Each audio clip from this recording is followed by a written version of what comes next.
Okay. Hi, I'm Jen, and today I will be talking about the actress Jennifer Aniston. As everyone knows, she's a very famous actress because of her character in Friends.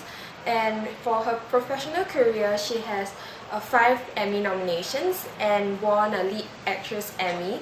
So, as an actress, she's also a very personable person because we can see how she won 4 People's Choice Awards as America's favorite television performer, which I think is quite a very big accomplishment, because given that there are so many actresses and actors in America, being voted as the favorite of the whole nation must be some kind of feat.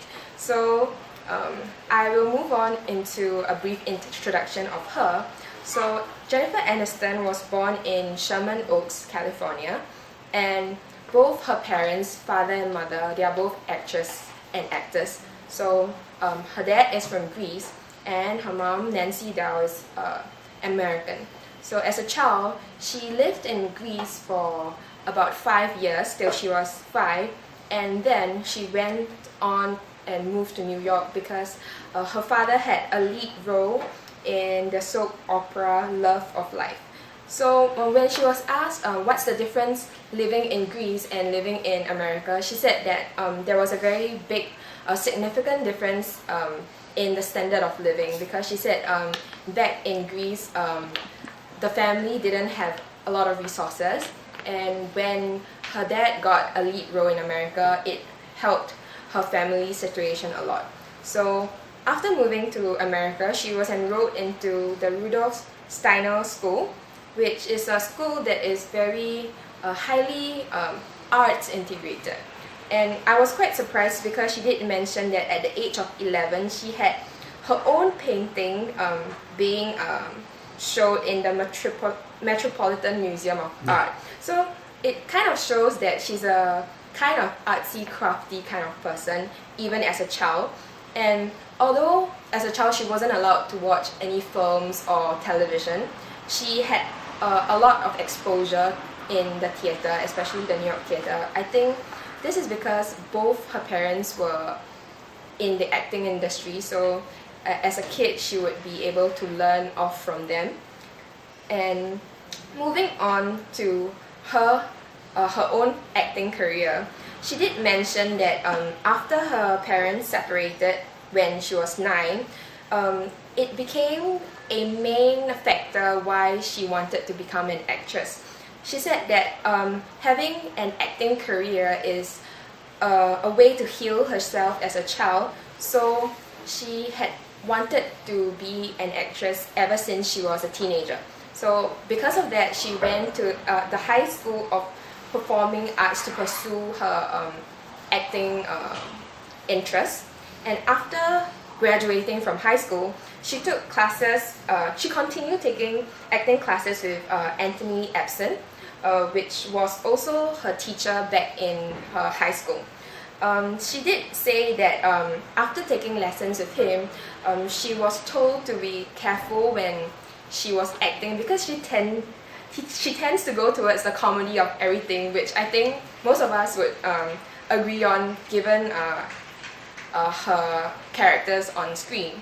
So she said that she felt quite weird because people would giggle at her when she does Chekhov.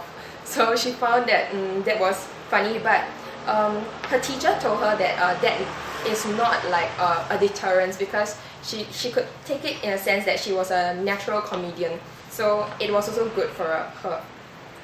So after being graduated from high school, she went to LA at the age of 20, and her very first film debut was a role in Le Preachon, which was a horror show.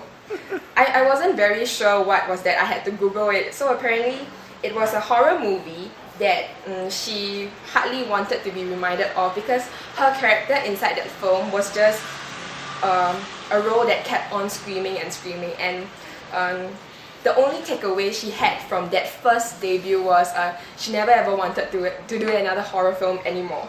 So 6 years after she went to LA, she started playing the role of Rachel Green in Friends.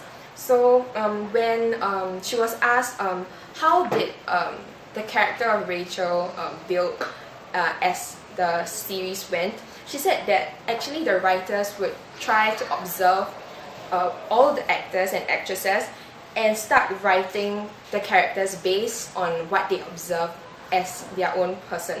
So she found that it was quite interesting because sometimes when she took the script, she would be very surprised at the lines, because she would think, didn't I say that before in my personal life like 2-3 days ago? But the script writers were able to replicate that in the script for the show.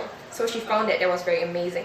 So she said that Friends is one of her greatest jobs because it gave her the fame and everything she had to start off her career. So after she built up her popularity with that role, she went on to bigger screen, which is she went on to take lead roles in movies. She said that her criteria for choosing her projects would be very importantly the script, because she says she finds that she has to find a very strong emotion with the script in order for her to want to act as the character, which I think it's very valid, because as an actor, if you don't even love the script, you won't be able to reproduce the character and be able to convince the audience to like the script and the character as well. So in 2002, she played the role of Justin Lass in The Good Girl. And this role was a depressed and unmotivated 30-year-old woman, which was very successful because she managed to break away from her character image in Friends, which was like entirely opposite of what she was. So the change from her usual on-screen persona made her motivated, and it was the very first time she found an acting coach for a role. So I think this was a very important part in her life. And moving on, she also acted in Bruce Almighty, which is a very interesting comedy which I watched as well. And I find it very interesting because when she was asked, oh, why did you wanted to act in this movie? She said, oh, the only reason was because I wanted to act with Jim Carrey. But I think that is a very valid reason, because why wouldn't you want to act with Jim Carrey? And she said it was a very interesting experience because being partners with him, there was a lot of improv on set.